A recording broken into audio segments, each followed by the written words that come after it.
In the next step, they wash the lacquer disc with soap and water. They spray it with tin chloride and liquid silver. The tin chloride is a sensitizer that helps the silver stick to the lacquer. They wash away little bits of silver that don't stick. In seconds, one side of the lacquer has become a stunning silver disc, with the grooves intact. But next, they'll add a duller metal to the silvered side in order to really stiffen the disc. They fasten it to a spindle on the underside of a tank lid. The disc spins, and they rinse it one more time. The water in the tank below is green because these nickel nuggets are dissolving into it. They lower the lid, and the spinning disc is immersed in the solution. An electric charge fuses the nickel to the silver, and the nickel settles neatly into the grooves.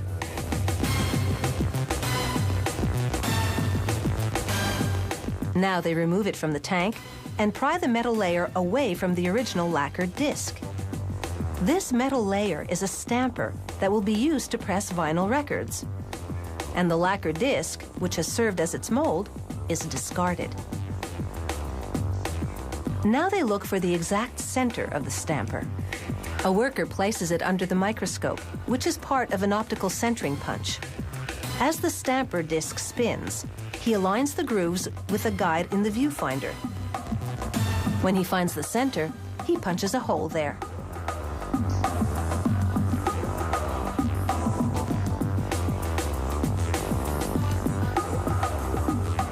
Next, they clamp the stamper disc into a trimming machine. The disc turns, and a cutting wheel trims the edge, cutting the stamper disc to a diameter of 32 centimeters. Now the stampers are ready to make their mark. But first, the labels must be prepared. A punch bores into the center of a stack of them, making holes.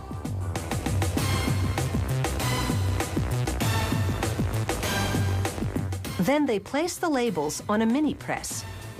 It rises to another cutter, which rounds them out.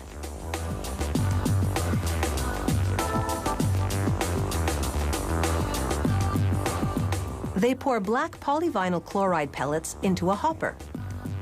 The pellets fall into an extruder, which turns them into hot rubbery patties called biscuits. Hoists above and below push labels to each side of the biscuit. Suction cups hold them there, while a carriage moves the biscuit forward, then drops the biscuit and labels in the press. Two stampers mounted in the press apply 100 tons of pressure. The stampers are a searing 193 degrees Celsius. They melt and mold the biscuit into a record. A quick cooling cycle hardens it and bonds the labels to the vinyl. A carriage then transports it to a trimming table. The table spins the record against a knife as it cuts away the ragged edges. Then the table takes the trimmed record to the finished stack. And the process begins again.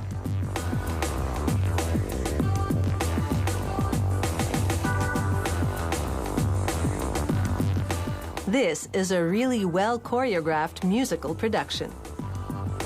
As one record is lifted out of the press, the next one goes in.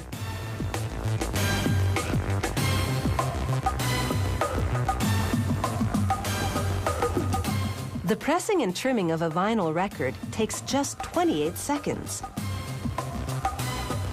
But it's sure to get hours of play by enthusiasts who refuse to buy into the digital revolution and still believe that vinyl is a cut above.